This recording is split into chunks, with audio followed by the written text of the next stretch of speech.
Should we start? Any doubts to anyone in any concept which we have covered till date? किसी को कोई भी doubt किसी भी कॉन्सेप्ट में जो अभी तक कर चुके हैं हम? No, sir. So I'm continuing now. Wait for a second.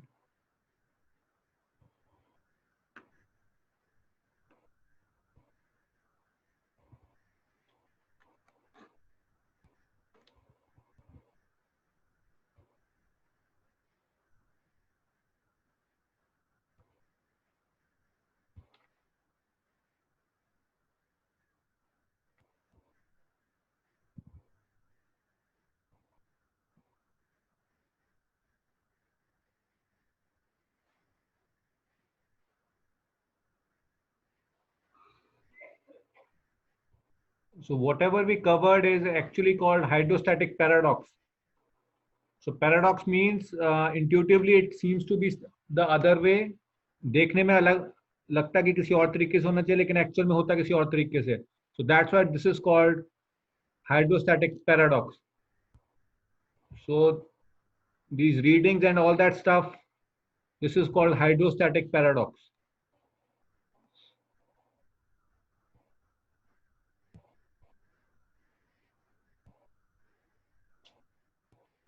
So I'm continuing now.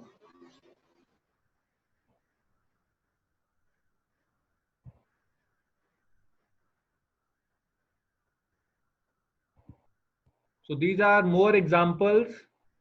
I will not do it here today, but I am showing you so that you can work this at home and let me know if you have any doubts.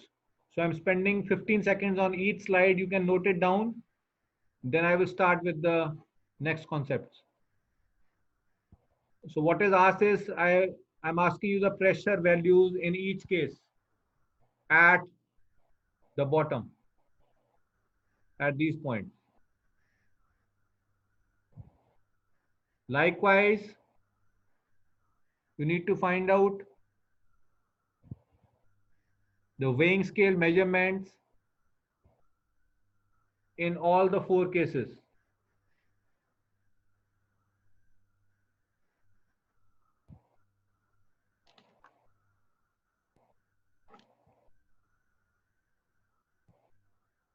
Should I move forward?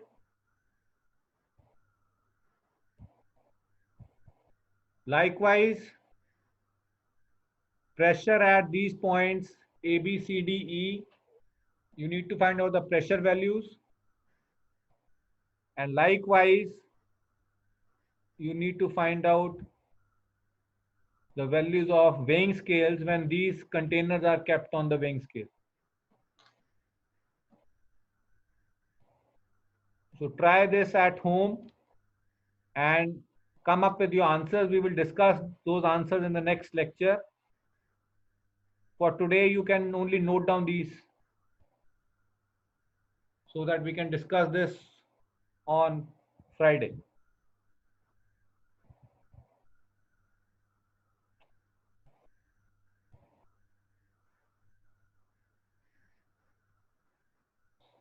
किसी को कोई भी doubt?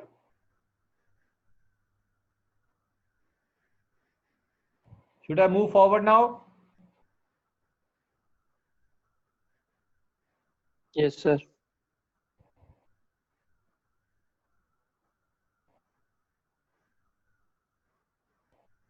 This question I will attempt today itself. Now, what do you think will be the pressure at small point A, B, C, D? Same. Same.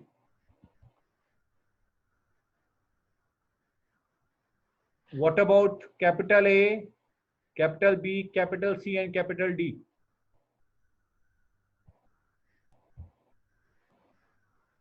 Sir, different. Sir D पे ज्यादा होएगा बाकी तीनों पे same.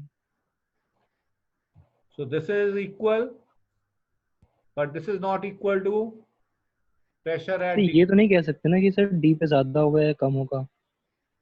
It will be more because it is mercury. Mercury ज्यादा dense होता है इसलिए प्रेशर सर हाइट तो पता नहीं ना सर हमें कितना है। Height डेंस हाँ, ज्यादा है ना density ऊपर ऊपर ज्यादा हाँ होती है। ठीक है। ये तो height पता है ना आपको. ठीक है। Yes So sir. instead of water, there is mercury here. So it means pressure at D will be higher than that at A, B, C.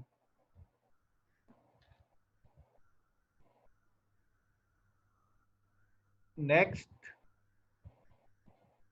again, you can find out pressure at point B, C, D, E, H, F, G, I. So here is P atmospheric. And please remember this symbol is used for denoting free surface. ये symbol free surface को denote करने के लिए represent कर रहा है. सो इसको ऐसे रिप्रेजेंट करते हैं, एक ट्रायंगल और आप नॉर्मली दो हॉरिजॉन्टल लाइंस से रिप्रेजेंट करते हैं. So this is called free surface. तो सारे लिक्विड्स के फ्री सरफेस होंगे. ठीक है जी. तो जितने भी सरफेसेस हैं जिनका एक लिक्विड्स है उनका एक फ्री सरफेस होगा और उस फ्री सरफेस को हम ऐसे रिप्रेजेंट करते हैं इस सिंबल से. अब मुझे बताइए ए पॉइंट पे, बी पॉइंट पे, सी, डी, किस किस पॉइंट पे आपको लग रहा है प्रेशर सेम होगा? Sir A B C D E F G पे सब पे पी सेम ए इज होगा equal to P B is equal to P C is equal to P D is equal to P E is equal to P F is equal to P G. What else? क्या pH will be equal to or different sir from pH? Greater होगा greater than P Greater आएगा Greater than. So it is Greater not होगा. equal to here. And this is also not equal to pH. Neither. Mic बंद कर दो। Sir एक चीज पूछनी थी सर यहाँ पे। हाँ जी बताइए. सर हम जब जो है क्या कहते हैं पीएच निकालने के लिए सर हम जो है मरकरी हम जो हाइट कॉलम लेंगे सर वो उतना ही लेंगे ना सर जितना मरकरी है सर उसमें, हाँ. या फिर हाँ. ऊपर अच्छा सर उसमें क्या हम वाटर का सर प्रेशर अकाउंट करेंगे सर जब हम काउंट पीएच करेंगे. निकालेंगे? जैसे अब हम ए पे बताओ मेरे को, ए पे क्या प्रेशर होगा? सर रो जीएच हो जाएगा सर. P मतलब एटमॉस्फेयर प्लस रो वाटर रो G into H. Okay sir. अब मुझे बताइए P H क्या होगा? So this is say H1. What should I write down here? P atmosphere plus water Rho water, rho rho water water GH G H minus plus then rho mercury, rho mercury GH of mercury. GH1. और PI क्या होगा? Sir रो P atmospheric plus rho water GH1 plus G H plus H1. Sir या exactly sir वो H पे नहीं sir and हो रहा ना सर वाटर का कॉलम एक तरीके से सर एच से थोड़ा अगर हम ज्यादा यहाँ बड़ा तक है. ले लें, ये देखो है हाँ, तो सर. वाटर ही ना. हाँ सर. हाँ तो ये डिस्टेंस तो H ही है और ये H1 हमें पता ही है. तो H प्लस H1 ही होगा इस केस में भी. वो तो आप जैसे मर्जी लिख लीजिए. हाँ जी क्लियर है? Excuse me, sir. हाँ जी बताइए.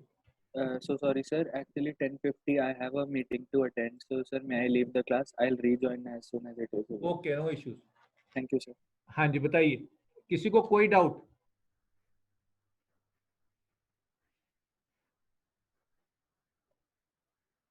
सो प्लीज रिमेंबर जो ये हम कर पा रहे हैं दिस इज ओनली फॉर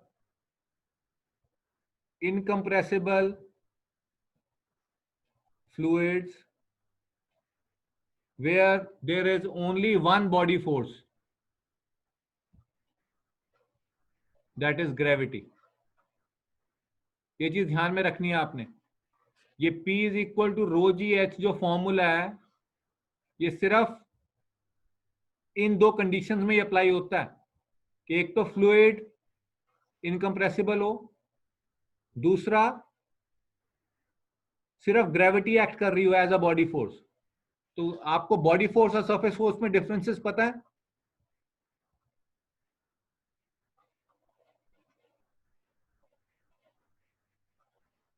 हाँ जी, body force and surface force. What do you mean by body force and surface force? Sir body force as in वो फोर्स होती है जो पूरे वॉल्यूम पे सिमेट्रिक लगती है, एज इन पूरे वॉल्यूम पे, like gravitation. Gravitation. So you are And calling gravitation. Any other body force अगर आपने कभी सुनी हो? सर इलेक्ट्रिक फील्ड में भी. Magnetic field, electric field, sir. Magnetic field electric fields. And Coriolis force. Yes. तो प्लीज रिमेंबर, जो body force gravitational है वो एक्चुअल में आप उसको सेंटर ऑफ ग्रेविटी पे मान सकते हो. That is gravitational force is a body force that passes through the centre of gravity. लेकिन ध्यान में रखना आप, मैग्नेटिक फोर्स और कोरियोलिस फोर्स ये सेंटर ऑफ ग्रेविटी से पास नहीं करती, तभी इनको हम बोलते हैं नॉन कंजर्वेटिव बॉडी फोर्सेस. और ग्रेविटेशन है कंजर्वेटिव बॉडी फोर्स.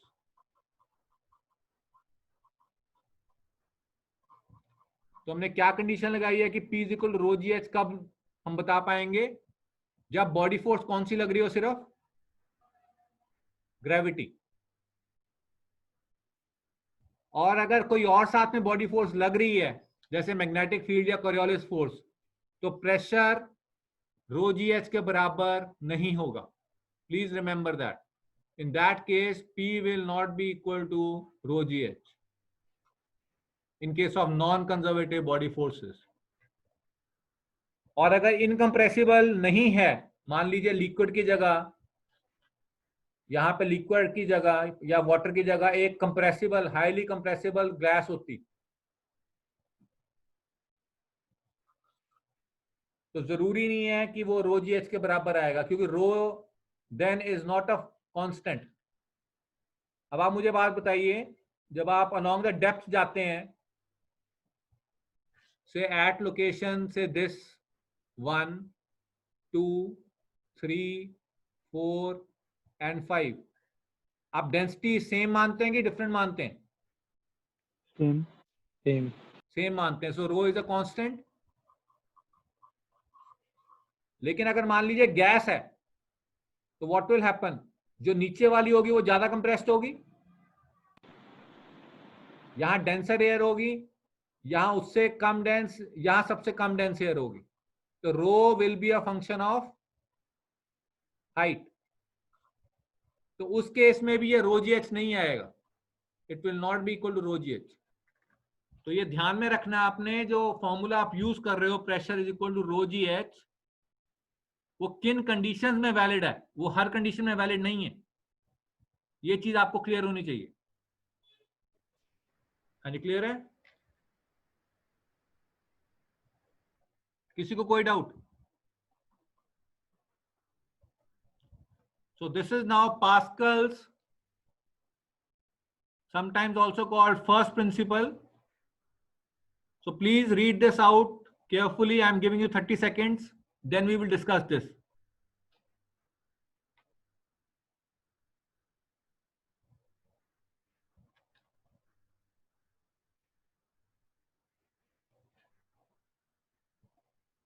असीम सर.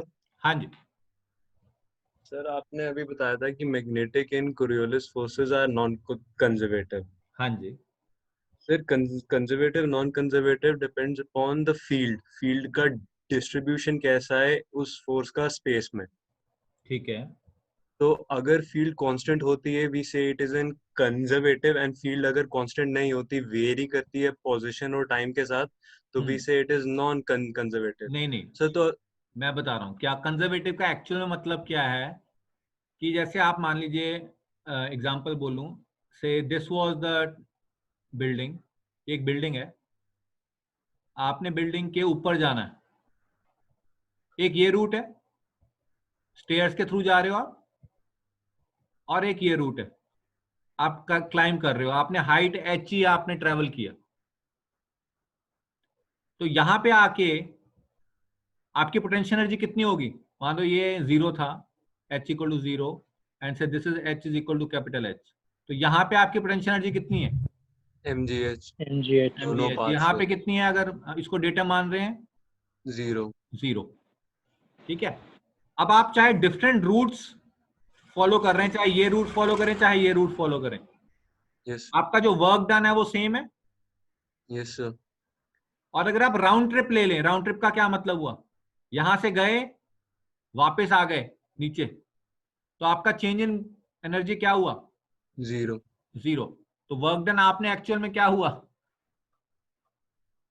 0 तो work done by a conservative force in a round trip is 0, लेकिन this is not the case in case of non conservative force. Yes sir.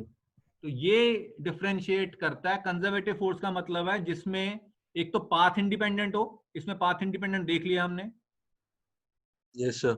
और दूसरा round trip में अगर work done 0 आ जाए तो उसको हम कंजर्वेटिव फोर्स बोलते हैं, अगर नहीं आए तो हम उसको नॉन कंजर्वेटिव बोलते ओके सर, तो इस केस में मैग्नेटिक अगर जैसे work done is equal to F dot d d x, हैं। तो it would be equal to 0 अगर एफ पे कोई कॉन्स्ट्रेंट ना हो। हाँ, अगर X एफ पे हो। नो अगर एफ ऐसी जैसे फ्रिक्शन है, यस सर। अब फ्रिक्शन आपने ये ब्लॉक यहां से यहां मूव किया, मान लीजिए ये ए लोकेशन थी, आप इसको बी लोकेशन पे ले आए, आपने कुछ वर्क डन किया, फोर्स यस सर। इनटू से distance A B, this distance से ये डिस्टेंस मान लीजिए आपके पास है डी, तो वर्क डन कितना हो गया? F D. ठीक है, अब आप बी से वापस ए पे आ गए, तो कितना वर्क डन किया आपने? फिर एफ डी। क्या वर्क डन 0 होगा? वर्क डन नहीं sir, work done is non zero. Non 0। Yes sir. तो friction force is a non conservative force, although ये बॉडी फोर्स नहीं है, ये तो सरफेस फोर्स की एग्जांपल बोल रहा हूं। यस तो फोर्सेस जो कंजर्वेटिव हैं या नॉन कंजर्वेटिव, उनमें यही डिफरेंस है। एक तो कंजर्वेटिव फोर्सेस पाथ इंडिपेंडेंट होती हैं और उनका work done in a round trip comes out to be 0। Okay sir. हाँ जी, क्लियर है? यस। हाँ जी, किसी को कोई डाउट और?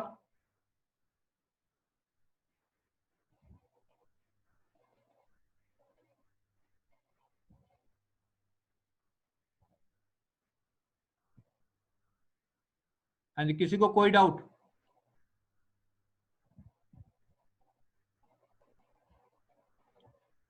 तो I am coming to Pascal's principle. So it states that in the absence of body force, हमारे केस में बॉडी फोर्स नॉर्मली क्या है? Gravitational force. Pressure everywhere in this vessel is the same. इसका मतलब क्या हुआ? मान लीजिए आप स्पेस में चले गए जहां पे ग्रेविटी नहीं है, देयर इज नो ग्रेविटी, आपने इस पिस्टन को मूव किया डाउनवर्ड डायरेक्शन में एफ फोर्स से, इस पिस्टन का क्रॉस सेक्शन एरिया ए है, तो हर पॉइंट पे आप कोई भी पॉइंट चुन लें, वहां पे प्रेशर क्या होगा? यही वैल्यू होगी हर एक पॉइंट पे, चाहे वो जिस मर्जी हाइट पे है। तो प्लीज रिमेंबर, इस केस में ये नहीं होगा, क्योंकि अगर आप वैसे फॉर्मूला से याद करना चाहते हैं, मान लीजिए आपको फॉर्मूला पता था कि भाई रो जी H2 होता है, रो जी H3 होता है, तो G 0 है, तो बेसिकली ये प्रेशर तो 0 आ रहा है। लेकिन this is not the actual pressure, ये तो हाइड्रोस्टैटिक प्रेशर है। वो कौन सा प्रेशर है? जो इसके फ्लूइड के वेट की वजह से है, लेकिन वेट तो है नहीं क्योंकि देयर इज नो ग्रेविटी। लेकिन फिर भी आप फोर्स तो अप्लाई कर ही सकते हो। तो इस फोर्स की अप्लाई करने की वजह से इसका एरिया ए था, फोर्स एफ थी, तो हर जगह जो प्रेशर होगा that will be dF by dA in the limit dA tends to 0.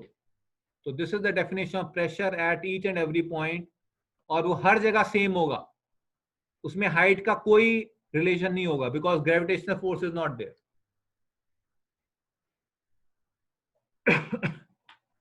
हाँ जी, क्लियर है? किसी को कोई भी doubt? In the absence of body force pressure everywhere will be same. ये चीज आपने हमेशा ध्यान में रखनी है।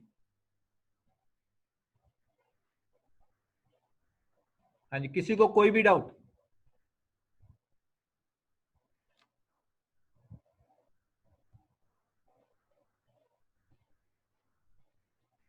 Now I am coming to the second principle. This is pressure applied to an enclosed, तो ये ध्यान में रखना है, एक तो enclosed है, incompressible fluid is transmitted undiminished, मतलब कोई चेंज नहीं आता, to every point in the fluid and to the walls of the container.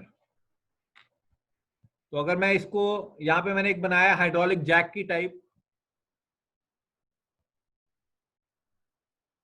जो आपने सर्विस स्टेशन वगैरह में देखी होगी, कि यहां पे आप पुश करते हैं and this pressure is transmitted to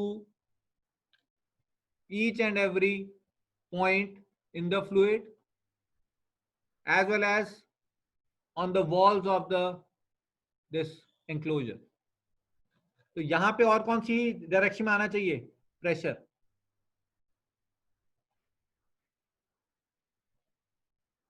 तो जो फोर्स है वो हर डायरेक्शन में लग रही है। एक कोई भी पॉइंट ले लो, तो it is in each and every direction. हाँ जी, किसी को कोई डाउट?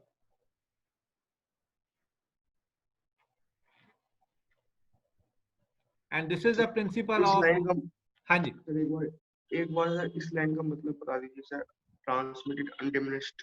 अनडिमिनिश्ड का मतलब है विदाउट चेंज इन मैग्नीट्यूड। इसका मतलब क्या हुआ? मान लो यहां पे मैंने F फोर्स लगाई, F1 फोर्स लगाई, इसका एरिया मान लीजिए A1 था, तो प्रेशर कितना हो गया? F1 upon A1। तो हर जगह जो प्रेशर अप्लाई होगा in addition to hydrostatic pressure, this will be F1 by A1। मान लो इस केस में ऐसे मानते हैं, मान लो अभी ग्रेविटी नहीं है, ग्रेविटी नहीं है, आपने F1 फोर्स लगाई A1 एरिया पे, तो हर पॉइंट पे प्रेशर क्या होगा? P। हर वॉल पे प्रेशर कितना होगा? P। इस पे कितना होगा प्रेशर? P। हर पॉइंट पे P प्रेशर होगा अगर ग्रेविटेशनल फोर्स नहीं है। अब F1 की वजह से P प्रेशर फोर्स था मान लो, या P1 था, मैंने फोर्स को थोड़ा और इंक्रीज कर दिया, मान लीजिए मैंने कर दिया F1 प्लस डेल्टा F1, अब भी A1 पे लग रहा है, तो प्रेशर कितना हो गया? P1 plus delta P1। तो हर जगह प्रेशर कितना चेंज हो जाएगा? Delta P1।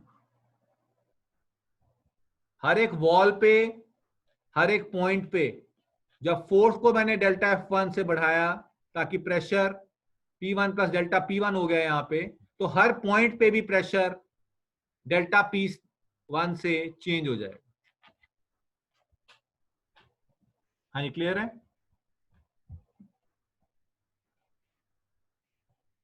किसी को कोई भी डाउट?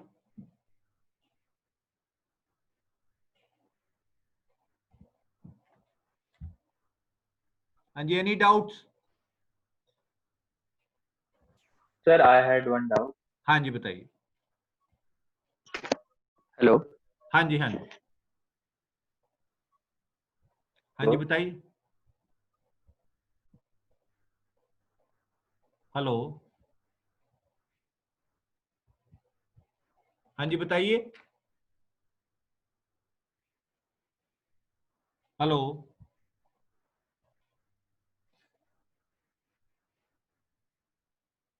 हाँ जी, आई एम कंटिन्यूइंग। जब वो कनेक्ट रिकनेक्ट करते हैं I will clarify the doubt. तो इस पास्कल प्रिंसिपल को we use as a mechanical advantage. तो मैकेनिकल एडवांटेज क्या आपने बचपन में देखा होगा सी सॉ में, और केस ऑफ अ लिवर। तो अगर आप F1 मान लीजिए, यहाँ पे बहुत बड़े एक ब्लॉक पड़े हैं, आप एक लिवर से, सर जो आपने पिछला वो बता रहे थे आप उसमें कि प्रेशर, जो आपने प्रेशर लगाया था हाँ जी, स्मॉल एरिया क्रॉस सेक्शन पर, तो प्रेशर सेम बता रहे थे आप या फोर्स सेम बता रहे थे आप? किस पे? सर जो सेकंड वाला था, क्रॉस सेक्शन था बड़े वाला, हाँ, तो सर इसमें आप क्या सेम बता रहे थे, फोर्स या प्रेशर सेम बता रहे थे? देखिए अगर ग्रेविटी नहीं है, इसका हाँ मतलब जी, हर हाँ जगह प्रेशर सेम है, जी सर। तो हर जगह प्रेशर भी सेम है। लेकिन एक चीज ध्यान में रखनी है आपने, जो प्रेशर है वो एक स्केलर क्वांटिटी है। वो हम आएंगे कैसे है। तो प्रेशर की मैं डायरेक्शन ऐसा नहीं दिखा सकता, आप समझ रहे हो, तो इसलिए मैं इसको फोर्स बोल रहा हूं। मैं प्रेशर की कभी भी डायरेक्शन नहीं दिखा सकता एज सच, क्योंकि pressure as such scalar quantity है। आप समझ गए? तो जब सर मैं, लेकिन प्रेशर तो जैसे प्रेशर फोर्स बाय एरिया है, हाँ जी, तो सर एरिया जो है, जो रखा हुआ है, मतलब इस वाले का, बड़े वाले का, इसका एरिया ज्यादा है, हाँ, तो इसमें प्रेशर कम लगना चाहिए, प्रेशर कम क्यों लगना चाहिए? क्योंकि सर प्रेशर फोर्स अपन एरिया, और इसका एरिया ज्यादा है, तो यहाँ प्रेशर कम नहीं हो जाएगा? नहीं नहीं, हाँ मैं आपको बता रहा हूं, अब ध्यान से सुनो। ये आपको ये चीज समझ आ रही थी, ये वाली? Yes sir. इसमें ग्रेविटी नहीं थी, तो जब आप इसको पुश करेंगे नीचे, तो फोर्स लग रहा है और इस एरिया पे लग रहा है, तो वो बाकी फ्लूइड को भी पुश करेगा आगे। Yes sir. अब ये एंक्लोजर है एक, इससे बाहर तो निकल नहीं सकता, तो जो सारा प्रेशर है वो किस में डिस्ट्रीब्यूट हो गया? पूरे फ्लूइड में। Yes sir. तो हर एक पॉइंट पे यही प्रेशर होगा हर जगह। अभी ग्रेविटेशनल फोर्स नहीं है। अब मैं सेकंड केस पे आ रहा हूं, जो आप हाइड्रोलिक जैक वाला कह रहे हैं। अब हाइड्रोलिक जैक में क्या हो रहा है, मान लीजिए, सबसे पहले एग्जांपल बताओ मुझे। मान लो आपने घर में एक इस तरह से एक ट्यूब ली, आप घर पे ट्राई करना, आपने इस ट्यूब में पानी डालना स्टार्ट कर दिया, ठीक है? तो अब मुझे बात बताइए, इन दोनों में लेवल सेम होगा कि डिफरेंट होगा? डिफरेंट होगा। क्यों डिफरेंट होगा? लेवल लेवल सेम होगा, लेवल लेवल सेम होगा, क्यों सेम होगा? हमने सेम कराया था उसको, लेवल। नहीं नहीं, आप तो इसमें पानी डाल रहे थे, यहाँ पे कंटेनर से पूरा फिल हो रहा है।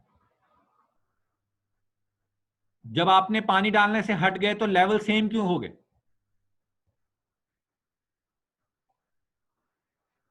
क्योंकि दोनों केस में एटमॉस्फेरिक प्रेशर लग रहा है।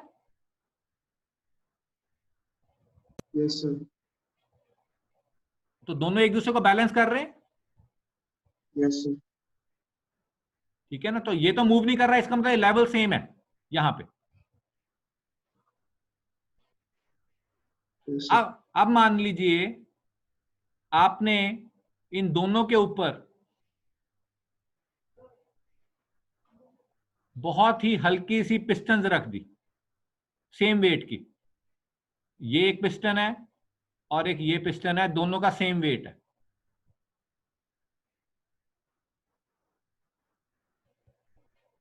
ओके। अब पिस्टन दोनों रख दिए आपने, या आप मान लीजिए मासलेस पिस्टन्स हैं, हम इसको मासलेस बोल देते हैं, मतलब बहुत ही नेग्लिजिबल वेट है इन दोनों का। अब भी दोनों एक ही पोजीशन पे होंगी। मास्टर्स मान रहे हैं हम, अभी हाइपोथेटिकल केस है, हमने दो पिस्टन्स रख दी जिनका वेट बहुत कम है, ठीक है। Sir, I had one doubt in this hydraulic table thing. हाँ जी बताइए। Sir, since the shape is uniform of the channel, हाँ जी। तो जो फोर्स है हमारे पूरे फ्लूइड कंपार्टमेंट में वो हर जगह सेम होगा, राइट? एंड उसकी वजह से हमारी जो ट्रांसमिशन है of force from one point two other वो भी इक्वली होगी, मतलब कोई ज्यादा लॉस नहीं होगा। नहीं, राइट प्रेशर सर? क्यों सेम होगा? नहीं सॉरी, फोर्स क्यों सेम होगी? आप क्या क्या कह रहे हो? फोर्स सेम होगी हर जगह, आप सर ये कह रहे हो? नहीं नहीं नहीं सर, जैसे मतलब हमने यहाँ पे कुछ कम फोर्स लगाई बट स्टिल जो है हमारा दूसरा वाला टेबल लिफ्ट हो गया इजीली, यही तो कंसेप्ट होता है सर इसका। हाँ ठीक है। ठीक है सर। तो सर अगर इस चीज में चेंज आएगा कि अगर मैं इस कॉलम की शेप कुछ डिफरेंट कर दूं, जैसे अगर मतलब ये तो यूनिफॉर्म रेक्टेंगुलर टाइप हाँ कंपोनेंट है, नहीं चेंज आएगा। आप अगर ऐसे कह सर रहे हैं कि मैं आप ऐसे कर दें कुछ। यस सर, जैसे मतलब कोई डिस्टॉर्टेड सी शेप बना दिया, कुछ और कर दिया मैंने, हाँ तो उसमें फिर हमारे फोर्स एप्लीकेशन के इस प्रिंसिपल में फर्क आएगा कैसे? नहीं, सेम रहेगी। Okay sir, okay sir. हाँ सेम रहेगी। उसका सबसे अच्छा एग्जांपल मैं एक और बता देता हूँ कि मान लीजिए आपने ये कंटेनर है, ये मान लीजिए एक पूरा कंटेनर है, इसे दिस इज लार्ज कंटेनर, और इसको आपने इसके अंदर काफी सारे होल ड्रिल कर दिए और उन होल्स से कुछ कनेक्ट कर दिए ग्लासेस टाइप।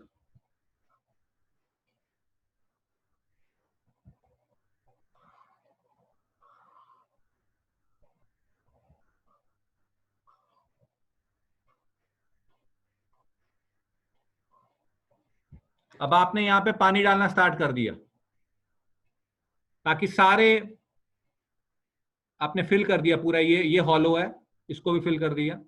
मुझे बताइए सब में लेवल सेम होगा कि डिफरेंट होगा? सेम। सेम होगा।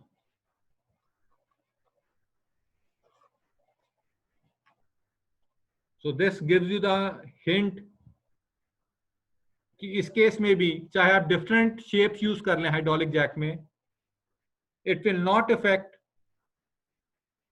This mechanical advantage. आपको फिर भी मैकेनिकल एडवांटेज मिलेगी। अभी मैं बता रहा हूं वो कैसे मिलेगी और क्यों मिलेगी। तो पहली बात तो मैकेनिकल एडवांटेज का मतलब है कि आप कम फोर्स लगाएं और आपको ज्यादा फोर्स मिल जाए। तो mechanical advantage is output force upon input force, और इसकी वैल्यू क्या होनी चाहिए? Less than, greater than, less than और इक्वल टू 1। क्या होनी चाहिए? Sir greater than 1। Greater than 1 होनी चाहिए। Greater than 1। तो जितनी ग्रेटर देन 1 ज्यादा होगी उतना आपको मैकेनिकल एडवांटेज मिल रहा है। हाँ जी, क्लियर है? तो अब मुझे लिवर के केस में बताइए,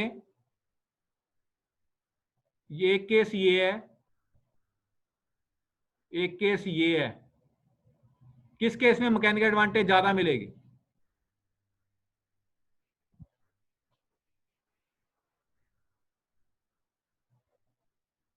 किस सर केस में? सेकंड वाले में, सर सेकंड वाले में।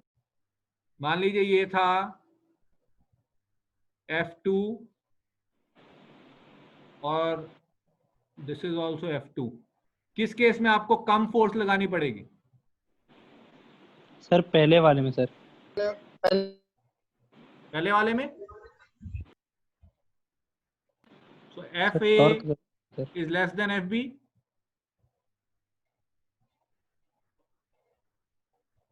हाँ जी, हाँ जी बताइए, क्लियर है? किसी को कोई डाउट? क्योंकि यहां पे आपके पास इतना ज्यादा आपको डिस्टेंस मिल रहा है लेबर। जैसे आपने कभी देखा होगा दरवाजे को जब आप खोलते हैं तो आपका जो हैंडल है वो यहां पे क्यों लगा होता है, यहां पे क्यों नहीं लगा होता?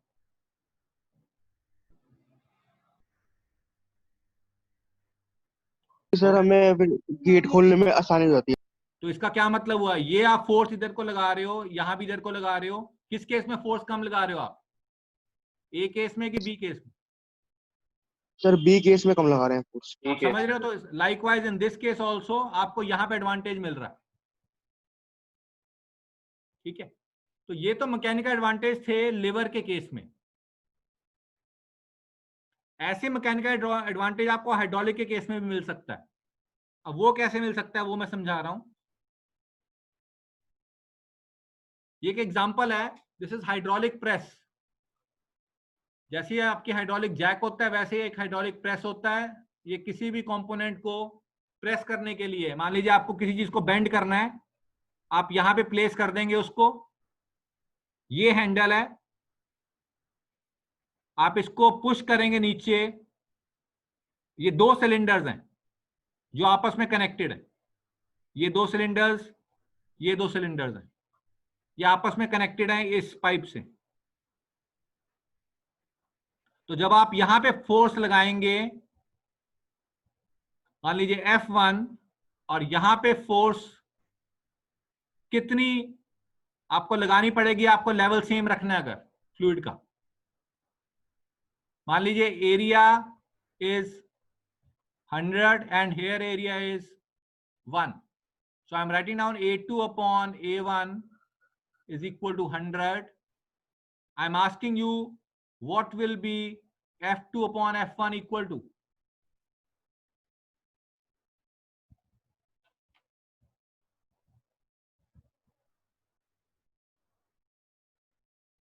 आप बात समझ रहे हैं? अगर आपको F1 फोर्स लगा रहे हो तो यहां पे कितनी फोर्स लगानी पड़ेगी ताकि लेवल में चेंज ना आए?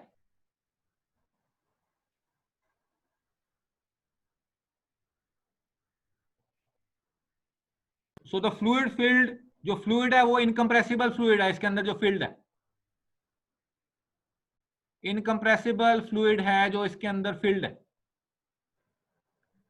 तो अगर आपके पास इस तरह से पड़ा था, मान लीजिए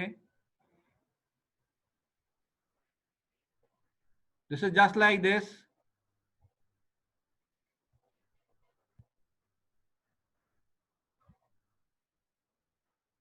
अगर आप यहां पे मान लीजिए पहले ऐसे पड़ा था, दोनों के लेवल सेम थे, आपने F1 लगाई फोर्स, तो लिक्विड नीचे जाने की कोशिश करेगा, तो लिक्विड ना नीचे जाए आपको यहां पे भी कुछ फोर्स लगानी पड़ेगी F2। तो वो कितनी फोर्स होगी ताकि आप इसको रोक सको, इस लेवल से नीचे ना जाए वो, ऑल दो F1 लग रहा है। तो F1 F2 के बराबर होगी, तो ये इक्वल टू 1 होगा, लेस देन 1 होगा, ग्रेटर देन 1 होगा।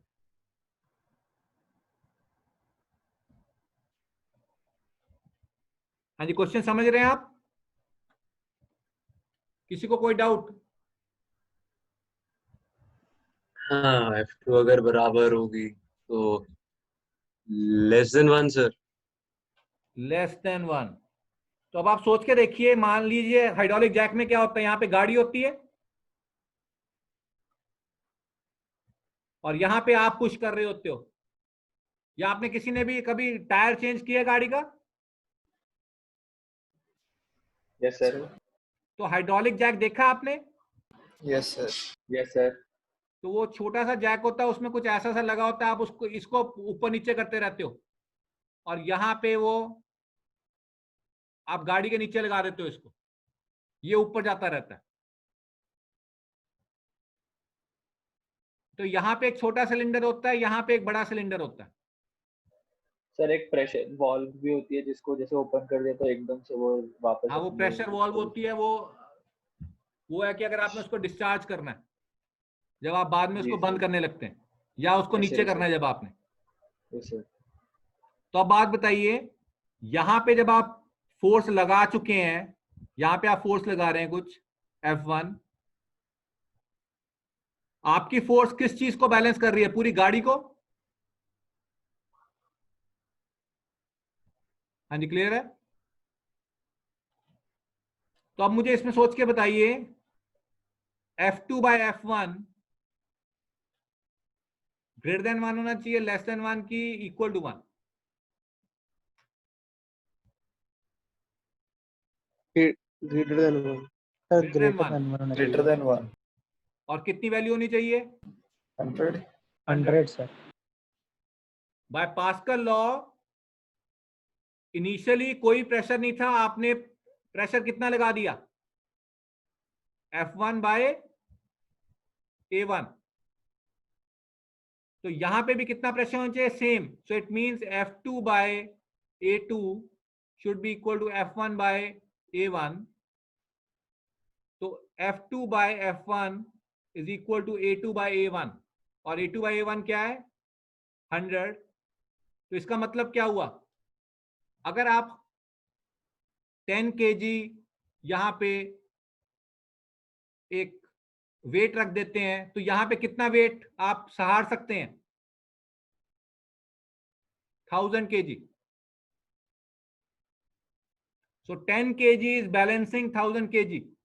अगेन ये एक पैराडॉक्स लगता है कि ऐसे कैसे पॉसिबल है। Now let me know how it is possible, whether conservation of energy is violated or it is not violated. So my question is this violation of conservation of energy or not? इसका मतलब ये हुआ कि यहाँ पे 10 kilo रखा हुआ है और यहाँ पे 1000 किलो रखा हुआ है और दोनों मूव नहीं कर रहे हैं, तो 10 kg ने 1000 kg को बैलेंस किया हुआ है। So we Is this have a class conservation of violation of conservation of energy or not? Sir class है सर 11:20 पे सर क्लास है। ठीक है, so I am breaking for today. We will discuss this in the next lecture. Provide कर दीजिए sir, ये provide कर देना ठीक है, रिकॉर्डिंग। अरे कल क्या आंसर दिया है।